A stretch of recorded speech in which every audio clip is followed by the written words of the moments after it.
그 다음에 이제 16절에서 22절로 넘어가면 16절에서 어쨌든 단락이 있다는 거예요. 그냥 모래 뿌려놓은 게 아니라 어떤 느슨하지만 컨텍스트가 있다.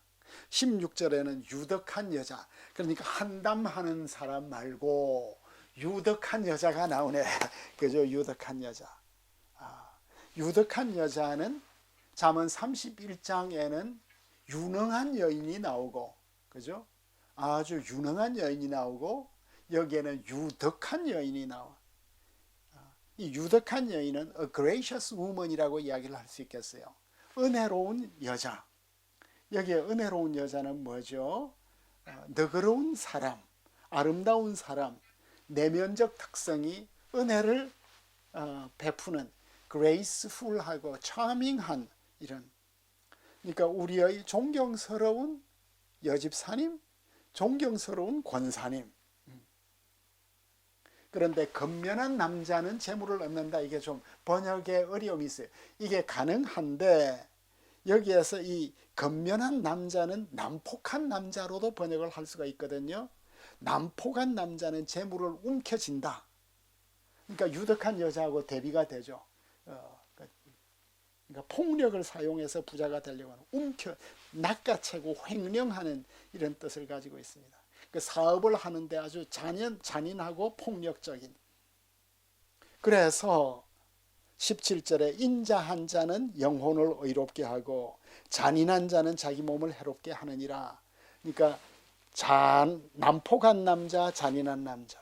여기에 이제 앞에서는 유덕한 집사님이 나왔고 17절에는 존경스러운 집사님과 장로님이 이제 나왔습니다. 그죠? 이것들이 본인에게 영향을 미치고 있는 모습을 보여주고 있습니다.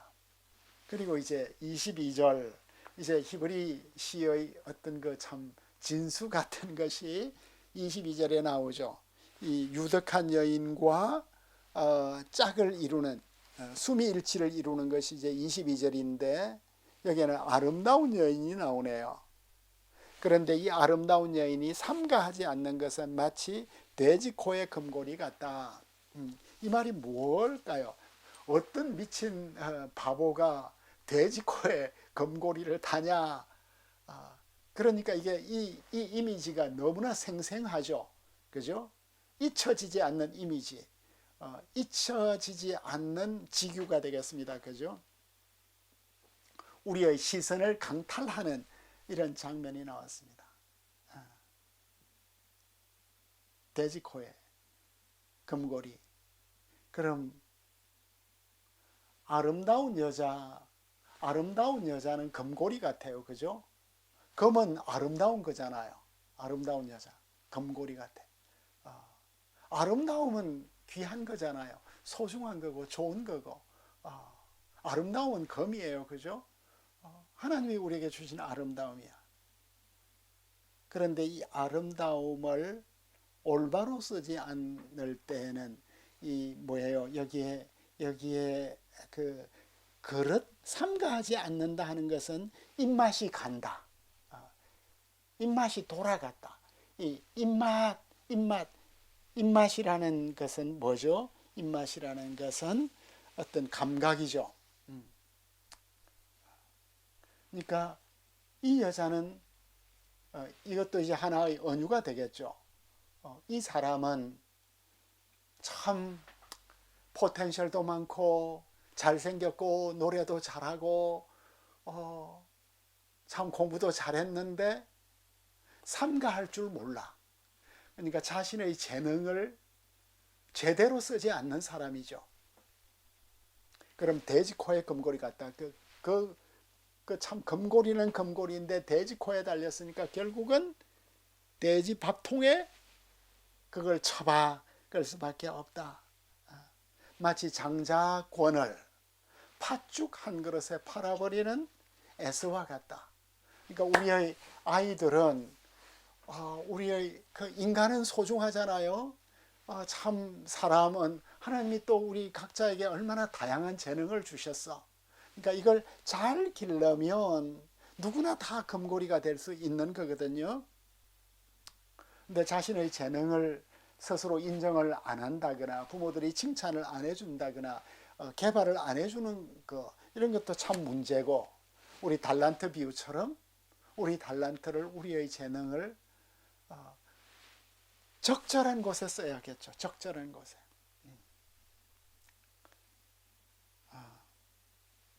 이런 말씀을 우리가 생각해 볼 수가 있겠습니다. 그죠?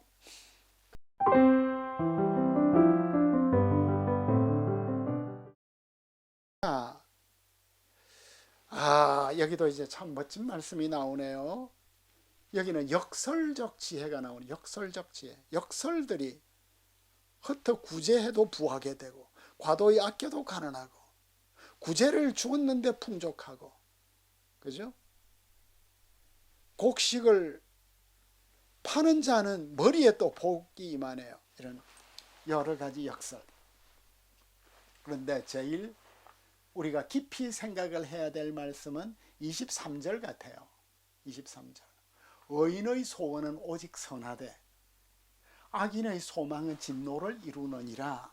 왜 이게 참 중요한 말씀이냐 하면, 여기서 소원이라는 단어가 욕망이에요. 욕구예요. 그러니까 의인에게도 욕망이 있고 악인에게도 욕망이 있거든. 사람에게는 누구나 다 욕망이 있어. 욕망이 부정되지는 않아. 그러니까 의인은 자신의 욕망을 부정적으로 사용하지 않아. 그러니까 이 욕망이라는 단어는 가끔 부정적으로 사용되는 단어예요. 그러니까 기브롯 핫다 아와에서 막 탐욕의 무덤이 나오잖아요. 그죠? 욕망. 그러니까 의인의 욕망은 선하다. 의인의 욕망은 선하다. 악인에게도 욕망이 있는데 악인의 욕망은 진노를 이루고 의인의 욕망은 오직 선하다. 그러니까 우리가 만약 의인이라면 어떤 욕망이 있으니까 여러분들에게는 그래도 잘 살고 싶고, 그죠? 또 소박한 꿈도 있고 행복해지고 싶고, 이런 것들을 선하다고 인정을 하는 거예요. 부자 되고 싶고 선하다. 왜 의인의 욕망은 선할까요? 왜 의인의 욕망은? 왜냐하면 의인은 어떤 사람이에요? 의인과 악인의 차이는 뭘까요? 의인은 자신을 희생하면서까지 이웃의 유익을 도모하는 사람이죠. 그래서 하나님께서 의인의 욕구를 기꺼이 넘치게 채워 주실 것인데, 이런 역설인데, 여기에서 이 역설 가운데 재미있는 것이 25절에 보니까 구제를 좋아하는 자는 풍족해지고 풍족해지다, 남을 윤택하게 하다. 이 풍족해지다 하는 이 단어는 시편 23편 5절에 기름을 내 머리에 부으셨다, 그 부으셨다 하는 이 구제를 좋아하는 자에게는 뭔가 부어주신다. 그리고 남을 윤택하게 한다 할 때 이 윤택하게 한다는 단어는 시편 23편 5절에 내 잔이 넘친다. 어떻게 잠언 이 말씀이 시편 23편 5절을 다 가져와서 구제를 좋아하는 교회, 남을 윤택하게 하는 교회, 풍족해질 것이라고 할까.